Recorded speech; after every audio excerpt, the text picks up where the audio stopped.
l'émission La Belle Vie. Cette fois, c'est le volet Passion des aînés. On a rencontré un monsieur, il s'appelle André Grenier. Il fabrique des voiliers, même une voiture qu'on retrouve au Stampede de Calgary. Enfin, je vous en dis pas plus. On va aller le rencontrer tout de suite et il va nous montrer tout ça.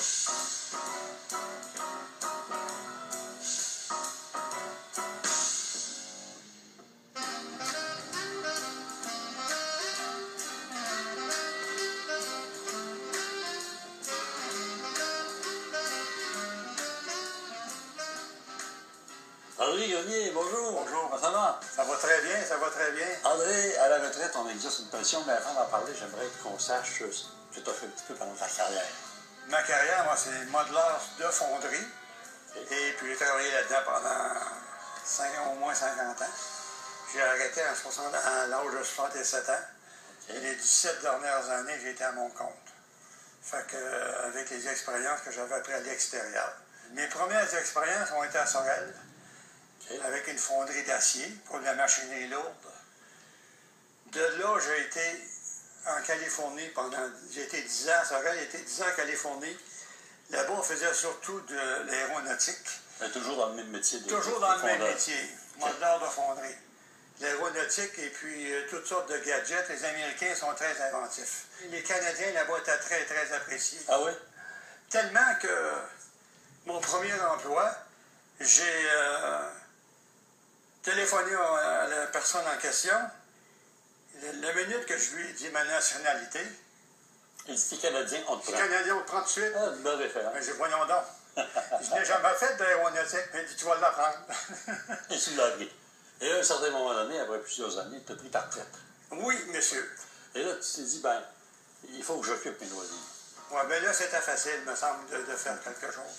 Et là, tu t'es lancé dans la miniaturisation. Tu as fabriqué des modèles. Mon premier, ça a été ce bateau-là. Là. Un bateau.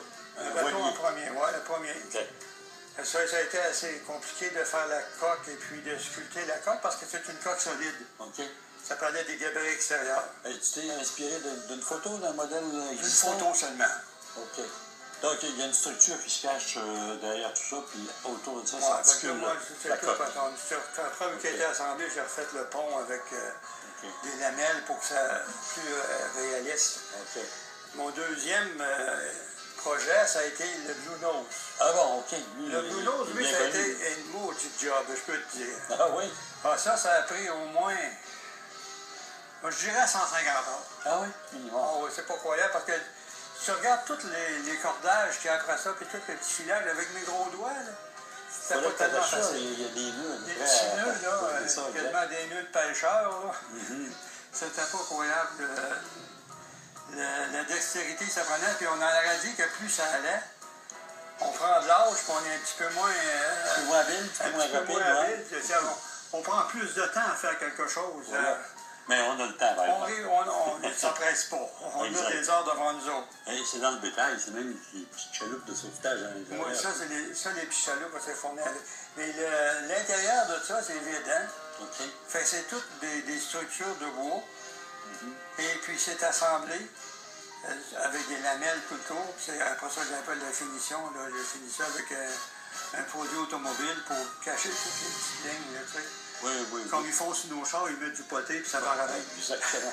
Les cordages, les voiles, tout ça, c'est beaucoup d'ouvrage. Énormément. Ensuite, tu es allé du côté de l'aéronautique. Ah oui, j'ai essayé ça. OK. J'ai essayé ça, un petit avion avec, ils appellent ça des bois d'allumettes. OK. C'est tous des petits bouts d'à peu près de 2 pouces de long. Collés. Collés.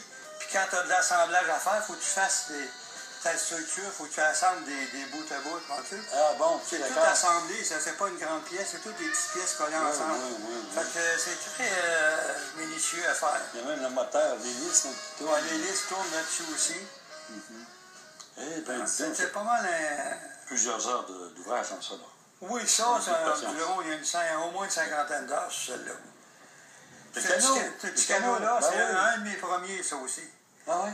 Ça n'a pas été tellement facile, mais en comparé avec ça, c'est un kit, naturellement.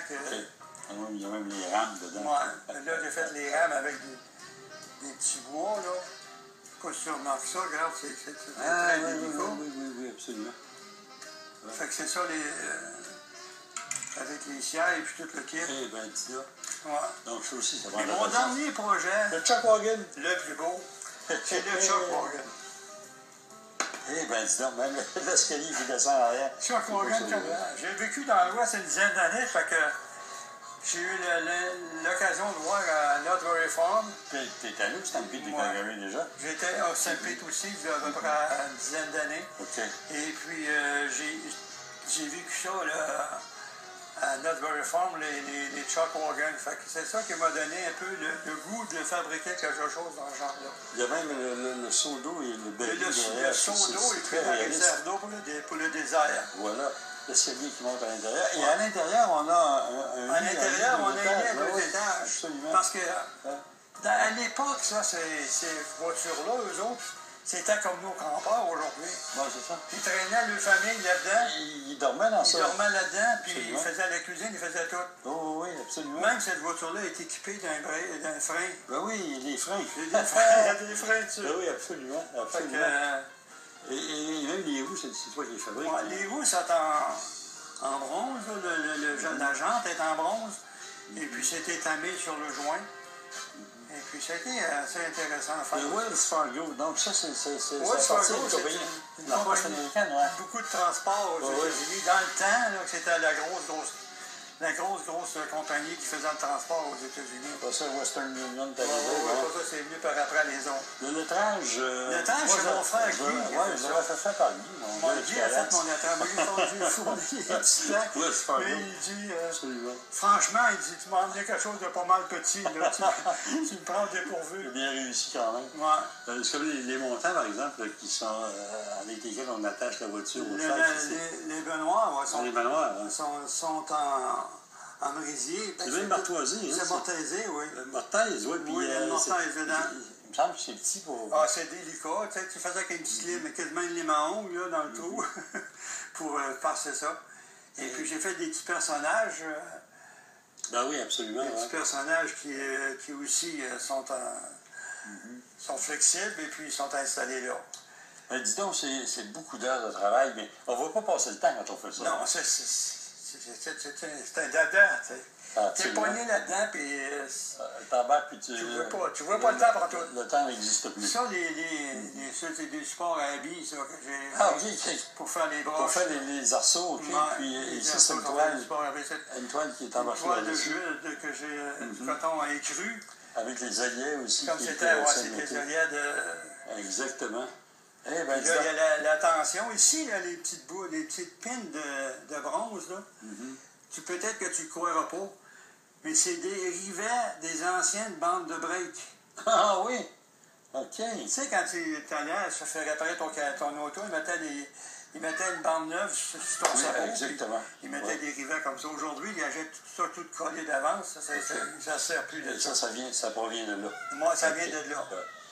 Il y a plusieurs pièces. T'en as d'autres, j'imagine, qui sont en marche ou d'autres que tu as l'idée de faire. Ben là, un projet là, futur, ben là, actuellement, j'étais un petit peu après des réparations dans ma maison, mais je vais certainement trouver un autre dada pour m'amuser. Ben, absolument. Ben, écoute, ce sont de très, très belles pièces. C'est une réussite totale dans le détail. Ça demande beaucoup de patience. Donc, ce qui veut dire qu'à la retraite, on n'est pas là pour se verser les 2 pièces à payer. Faut pas se verser. Faut continuer d'être si tu te verses, tu vieillis trop vite. Ben voilà. Il faut s'occuper de quelque chose, continuellement s'occuper. Ben oui, c'est ça qui est important. Ben, André, écoute, on te félicite parce que c'est un beau travail et ça démontre que même en avançant en âge, c'est pas nécessaire d'appliquer les freins. On peut continuer. Et justement, on a le temps de faire ce qu'on n'a pas le temps de faire. On a tellement de liberté qu'il faut en profiter. Absolument. Et André, merci d'avoir partagé ça avec notre auditoire. Je te remercie.